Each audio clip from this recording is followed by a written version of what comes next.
வாங்க கண்மணி என்போட இன்னைக்கு ரியாக்ஷன் வீடியோக்குள்ள போயிடலாம். பொய்யானதுக்கு அப்புறம் அதுக்கு சாட்சியா பொய்யான போட்டோ ஒன்று தான் கேடு. வேண்டாம், ஒன்றும் வேண்டாம், உங்க வேலையை பாருங்க. அன்பும் தெரியாமல் ரெண்டு பேரும் ஜோடியாக அந்த ஃபோட்டோவை பார்த்தீங்கன்னா கீழே போட்டு உடச்சிடுறாங்க. அதை பார்த்துட்டு நமக்குள்ளே தான் ஒன்றுமே இல்லையே, ஃபோட்டோ உடஞ்சா என்னன்னு சொல்லிட்டு போகிறாங்க. ஃபீல் பண்ணாதானே? ஏய் விடுறா, தெரியாம தான் நடந்துச்சு. ஆமா, நம்ம வேற ஃப்ரேம் போட்டு அதே எடுத்து. நம்ம அன்பும் அந்த ஃபோட்டோவை பற்றி ரொம்பவே ஃபீல் பண்ணுறாங்க. என்னடா கண்மணி இப்படி பேசிட்டு போகிறாங்கன்ட்டு எல்லாம் வந்து ஆறுதல் சொல்கிறாங்க. தூக்க வருதுங்களா? இல்ல டாக்டர். அதாவது டாக்டர் ஒரு வழியாக வந்து பார்த்தீங்கன்னா செக் பண்ணுறாங்க. இவங்க நல்லா தூங்குறாங்களா என்ன ஏதுன்னு பார்த்தீங்கன்னா விசாரிக்கிறாங்க. வீட்டில் எல்லா இடத்துக்கும் நான் கூட்டிட்டு போய் காட்டுறேன் டாக்டர். நினைச்சது அதுக்கு முன்னாடியே நீங்க பண்ண ஆரம்பிச்சிட்டீங்க. கண்மணி நீங்கள் ரொம்ப நல்லது தான் பண்ணுறீங்க. ஒவ்வொரு இடமா இது மாதிரி அழைச்சிட்டு போய் காட்டினீங்கன்னா போதும், அவங்களுக்கே பல மாதிரி நடக்க ஆரம்பிச்சிருவாங்கங்கிறாங்க. எல்லா இடத்துலையும் அவங்க இருக்கிற மாதிரியே பண்ணா.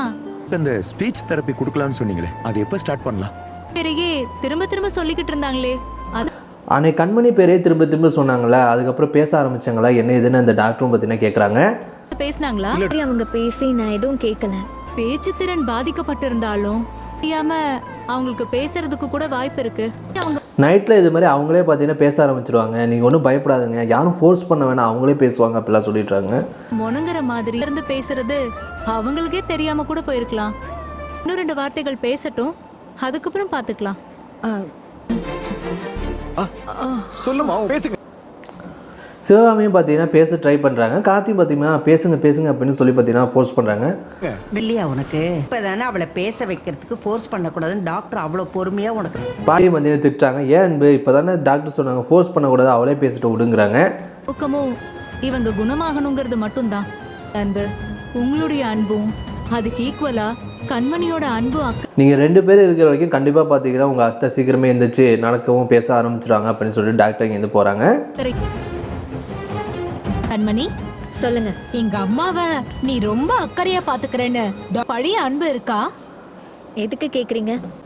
அதாவது பார்த்தீங்கன்னா மயூரியும் சுவேதாவும் சேர்ந்து இது மாதிரி எங்கள் அம்மாவை ரொம்பவே நல்லா பார்த்துக்கிறேன், எங்கள் அம்மா குணமான பிறகு இங்கே இருக்க சொன்னால் இருப்பியாங்கிறாங்க. கவலைப்படாதீங்க, அவங்களுக்கு குணமாயிட்டா அதுக்கப்புறம் ஒரு நிமிஷம் கூட நான் இந்த வீட்டில் இருக்க மாட்டேன். அவங்க என்ன நினைக்கிறாங்களோ அதே மாதிரி தான் பார்த்தீங்கன்னா கண்மணி சொல்லிட்டு போகிறாங்க. நான் போறேன். என்ன பண்ண போறேன்? நான் லெட்டர் எழுத போறேன். கிஃப்ட்டும் நான் வாங்கி வச்சிருக்கேன். கண்மணியும் பார்த்தீங்கன்னா அன்புக்கு ஒரு பேனா கிஃப்ட் கொடுத்துருப்பாங்க. இந்த பேனாவிலே பார்த்தீங்கன்னா என் மனசுலாம் லவ்வாக எழுத போகிறாங்கிறாங்க. அவளை கண்டிப்பா என் கூட சேர்த்து வச்சுட்டு நீ வேணா பாரு.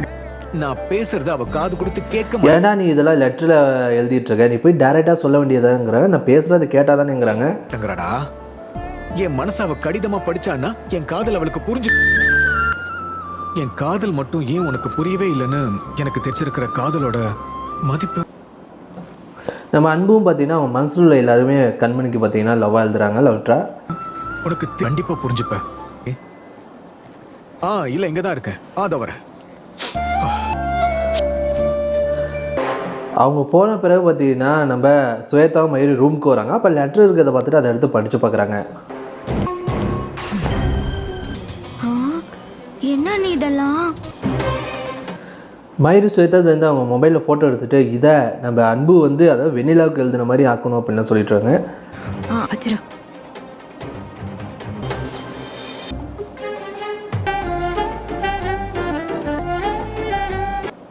அதுக்கு அடுத்தபடி அன்பும் பார்த்தீங்கன்னா யாருக்கும் தெரியாமல் கண்மணி பார்க்குற மாதிரி அந்த லெட்டரை போட்டு இங்கே போகிறாங்க.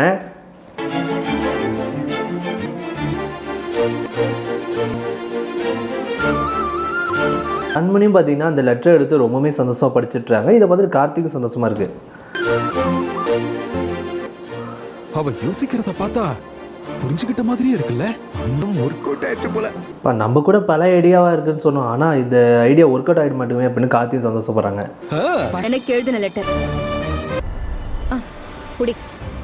அன்பு எனக்காக எழுதின லெட்டர். அதாவது வெண்ணிலா கரெக்டாக வந்து பார்த்தீங்கன்னா அது ஒன்றும் உனக்கு எழுதலை, அன்பு எனக்கு எழுதுனு சொன்னோம்.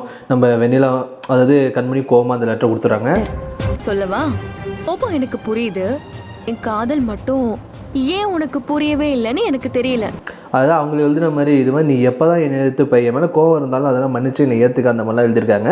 அதை பார்த்தீங்கன்னா வெண்ணிலா சொல்கிறாங்க. இல்லையே, உடல் பொருள் ஆவி கலந்த ஒரு உணர்வா அதிகமா காதலிக்கிறேன்.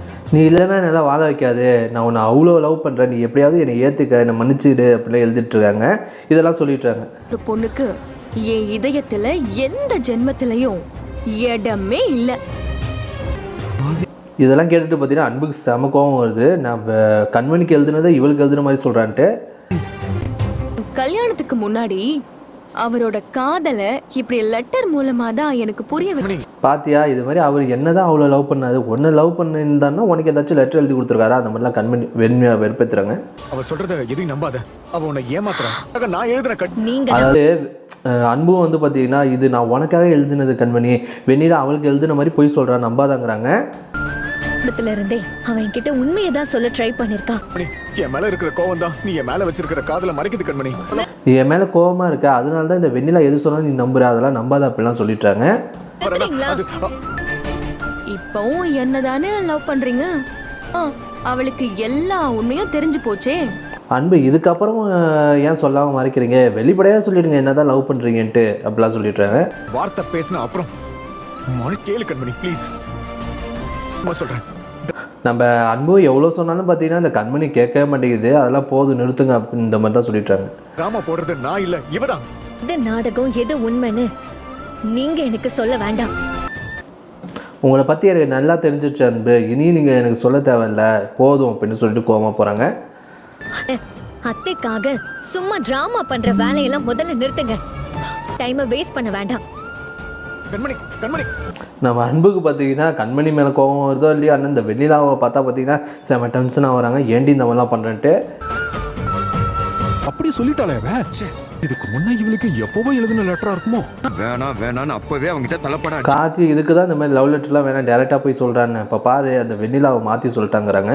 அப்பவே அவங்ககிட்ட தலைப்பட அடிச்சுக்கிட்டேன். இப்போ இதோட பார்த்தீங்கன்னா இந்த எபிசோட் முடியுது. இந்த எபிசோட் பற்றி எனக்கு என்ன கமெண்ட் பண்ணுங்கள், மறக்காம லைக் பண்ணுங்கள்.